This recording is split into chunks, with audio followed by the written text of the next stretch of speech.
خزانے کا نشان۔ ایک قدیم سلطنت کی کہانی۔ پہلا باب، شاہی فرمان۔ پرانے زمانے کی بات ہے جب ہندوستان میں چھوٹی چھوٹی ریاستیں اپنے اپنے راجے مہاراجوں کے زیر نگیں تھیں۔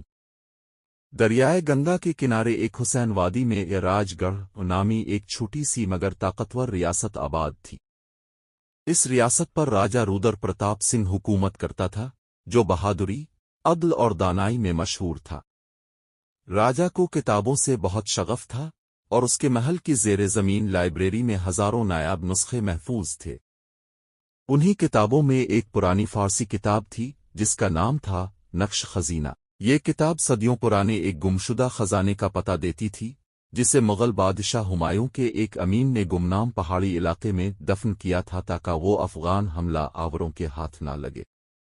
راجہ رودر پرتاپ سنگھ اس خزانے کو تلاش کرنا چاہتا تھا، لیکن کتاب کی زبان، رمز اور نشانیاں اتنی پیچیدہ تھیں کہ کوئی بھی عالم انہیں پوری طرح سمجھ نہ سکا۔ ایک دن ایک پراسرار فقیر راج گڑھ آیا۔ اس کے ہاتھ میں چمڑے کا ایک پرانا خالی تھیلا تھا اور آنکھوں میں ایک ایسی چمک جو عام لوگوں میں نہ تھی۔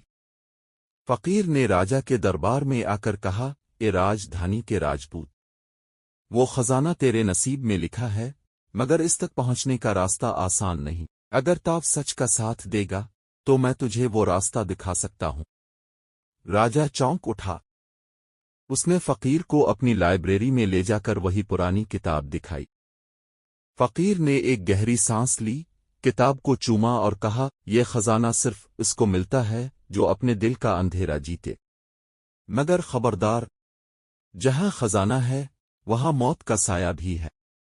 راجہ نے فقیر کی بات مان لی اور اگلے دن ایک خاص قافلہ روانہ ہوا جس میں صرف چنے گئے 7 افراد شامل تھے، راجہ خود، اس کا خاص وفادار سپہ سالار، ایک نقشہ شناس، ایک زبان داں مولوی، ایک ماہر شکاری، فقیر، اور ایک خاموش لڑکی جسے سب سایہ کے نام سے جانتے تھے۔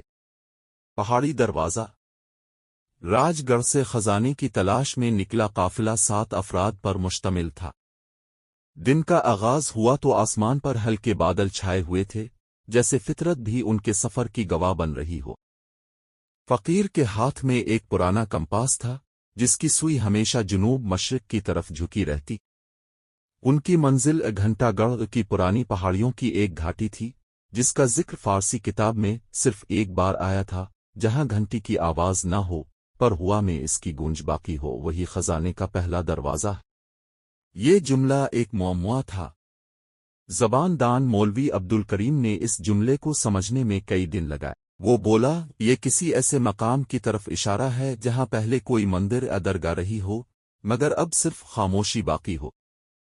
3 دن کی مسلسل سواری کے بعد وہ قافلہ ایک ویران پہاڑی درے میں پہنچا۔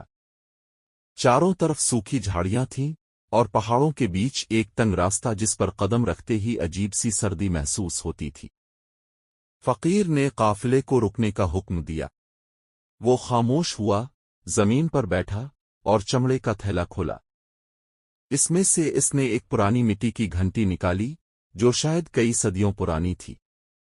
اس نے آہستہ سے گھنٹی ہلائی مگر گھنٹی سے کوئی آواز نہ نکلی۔ لیکن جیسے ہی گھنٹی ہوا میں ہلی، پہاڑ کے اندر سے ایک باز گشت سی گونجی۔ نہ کوئی بولی، نہ کوئی ساز، مگر سب نے محسوس کیا کہ فضا میں گھنٹی کی گونج موجود ہے۔ سایہ نامی خاموش لڑکی، جو اب تک کچھ نہ بولی تھی، آگے بڑھی اور ایک چٹان پر ہاتھ رکھا۔ اس چٹان پر کوئی نشان ظاہر ہوا، وہی نشان جو کتاب کے ایک صفحے پر بنے ہوئے راز کی طرح تھا۔ وہ ایک پرانا، بازیگر نشان تھا جو مغل دور میں صرف شاہی خزانے کے محافظوں کو دیا جاتا تھا۔ راجہ آگے بڑھا اور بولا، یہی ہے خزانے کا پہلا دروازہ، اسے کھولو۔ فقیر نے مٹی کی گھنٹی اس نشان پر رکھ دی۔ زمین ایک لمحے کو ہلی اور چٹان 2 حصوں میں بٹ گئی۔ ایک خفیہ سرنگ ظاہر ہوئی جو اندھیرے میں دور دور تک جاتی تھی، لیکن سرنگ کے دروازے پر لکھا تھا، قدم وہی رکھے جو خوف سے نہ کانپے۔ خزانہ صرف اسے ملتا ہے جس کا دل سچا ہو، ورنہ یہ سرنگ اس کی قبر بن جائے گی۔ سپہ سالار نے تلوار نکالی، مولوی عبدالکریم نے دعا پڑھی اور قافلہ خاموشی سے سرنگ میں داخل ہو گیا۔ ان کے سامنے تھا ایک نیا جہاں، اندھیرا، راز اور شاید موت۔ سایہ کی شناخت۔ سرنگ میں قدم رکھتے ہی قافلے کے گرد تاریکی نے گھیرا ڈال دیا۔ صرف فقیر کے ہاتھ میں جلتا ہوا لالٹین اندھیرے کو چیرتا ایک دھندلی روشنی بکھیر رہا تھا۔ ہوا ساکت تھی، جیسے صدیاں گزر چکی ہوں اور وقت خود اس راہداری میں قید ہو گیا ہو۔ چٹانوں پر کھدی ہوئی تحریریں فارسی، سنسکرت اور عربی میں تھیں۔ مولوی عبدالکریم نے جب ایک تحریر پڑھی تو اس کے لب کانپنے لگے۔ یہ خزانہ ان کا ہے جو اپنی نیت کو ترازو پر رکھیں اور نفس کی بھوک سے دامن بچائیں۔ تھوڑی ہی دور چلنے کے بعد قافلے کو پہلی آزمائش کا سامنا ہوا۔ ایک وسیع پتھریلا کمرہ سامنے آ گیا، جس کے بیچوں بیچ 4 ستون کھڑے تھے اور بیچ میں زمین پر ایک خالی دائرہ کھنچا تھا۔ فقیر راکا اور بولا، یہ آزمائش نفس کی ہے۔ جو سچ بولے گا وہ گزر جائے گا، جو جھوٹ بولے گا وہ ہمیشہ کے لیے یہیں دفن ہو جائے گا۔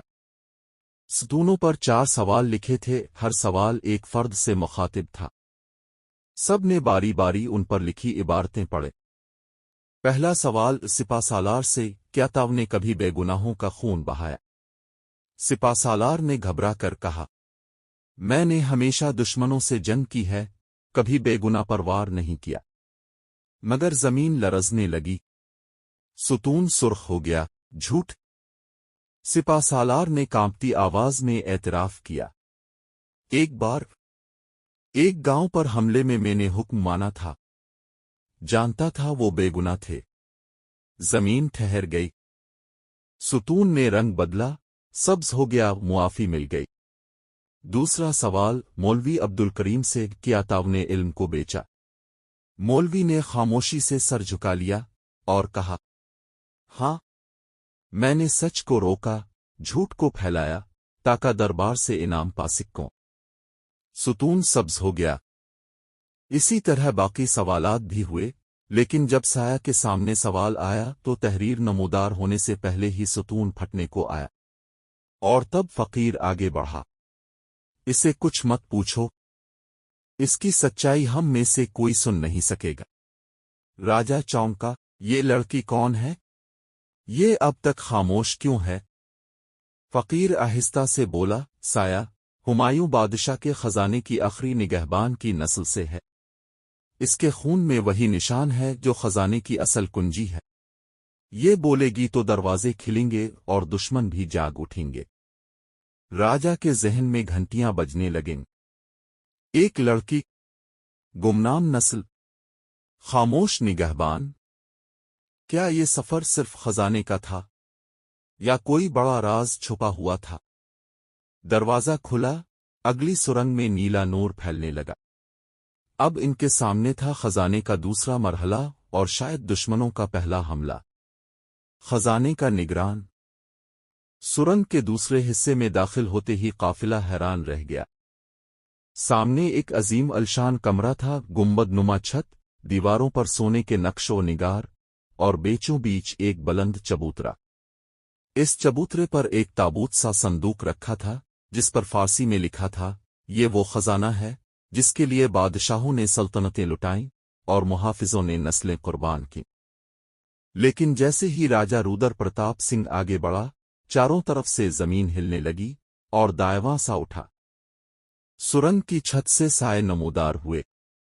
یہ دشمن تھے، پرانے وقتوں کے محافظ، جن کی روحیں خزانے کی حفاظت پر ممور تھیں۔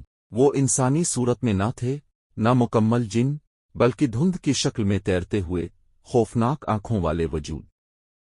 فقیر نے لالٹین زمین پر پٹخ دی اور بولا، وقت آ گیا ہے سایہ، اب تو ہی دروازہ کھولے گی، سب کچھ دفن ہو جائے گا۔ سایہ، جو اب تک خاموش تھی، اچانک آگے بڑھی۔ اس نے اپنی کلائی کی چوڑی اتاری، جو چاندی کی تھی اور اس پر بازیگر کا نشان بنا ہوا تھا۔ اس نے چوڑی کو تابوت کے ڈھکن پر رکھا اور پہلی بار بولی، اس کی آواز سرگوشی جیسی مگر گونج دار تھی، میں ہوں آخری وارث، میں ہوں نگہبان، تم سب اپنے اپنے وعدے سے آزاد ہو۔ دشمن سائے چیخنے لگے، جیسے انہیں رہا ہونے کا حکم ملا ہو۔ وہ فضا میں تحلیل ہو گئے، زمین پرسکون ہو گئی۔ راجا، فقیر، مولوی سب حیرت سے اسے دیکھ رہے تھے۔ سایہ نے آہستہ سے صندوق کھولا۔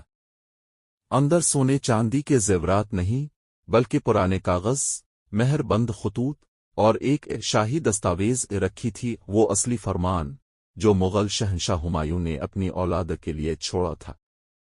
اس میں نہ صرف خزانے کا ذکر تھا بلکہ ایک ایسا نقشہ تھا جو ہندوستان کی گمشدہ سلطنتوں، قدیم دریاؤں اور شہروں کے راز افشا کرتا تھا۔